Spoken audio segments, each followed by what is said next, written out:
bonjour, et voilà, reconfiné pour la 3e fois.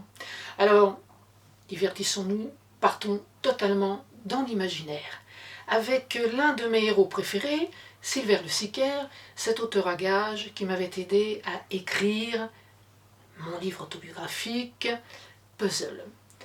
2 romans avec lui, l'un pour les adultes, l'autre pour les enfants. Première étape, L'Esplume Noire, celui qui s'adresse aux adultes. C'est un conte burlesque. L'Esplume Noire, c'est l'endroit où Merlin devise avec ses pairs. Et cette fois, notre ami Le Siquaire reçoit de la part de ses commanditaires une consigne un peu bizarre. Il doit non pas écrire une histoire comme d'ordinaire, il doit la faire. Il est ravi. Il se précipite dans un petit village, et là, il va essayer de prouver à sa manière une thèse qui lui tient à cœur, c'est celle de l'arrogance de l'Homo sapiens.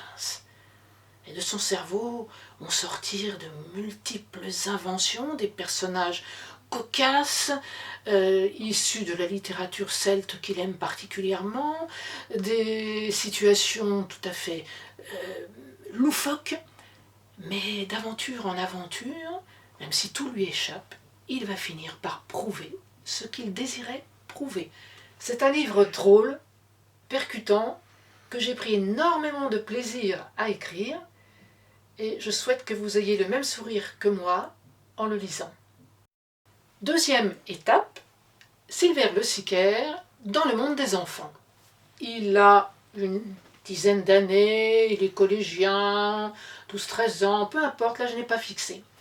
Et Silver, donc ado ou pré-ado, va se retrouver propulsé dans le monde des nourages. Les nourages, ce sont les nouragues de Sardaigne, une antique civilisation de l'âge de bronze, et ils vont revivre pour les besoins du livre, et ils vont avoir les costumes des gens masqués de Sardaigne.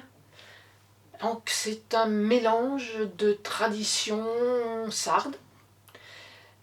Ceci dit, l'histoire est palpitante, puisque accompagnée de Lisbeth, une fille de son âge, il va devoir aider les nourages à renverser Mine et Ral, le chef des pierres, qui a pris le contrôle de l'endroit où il se trouve et qui fait régner le chaos. C'est un récit par conséquent initiatique, plein de fantaisie, plein d'humour, plein de suspense, et que j'ai illustré de photos prises lors de mon voyage en Sardaigne et qui ont été traitées façon dessin. Voilà, comme d'habitude, j'en souhaite bonne lecture. Au revoir.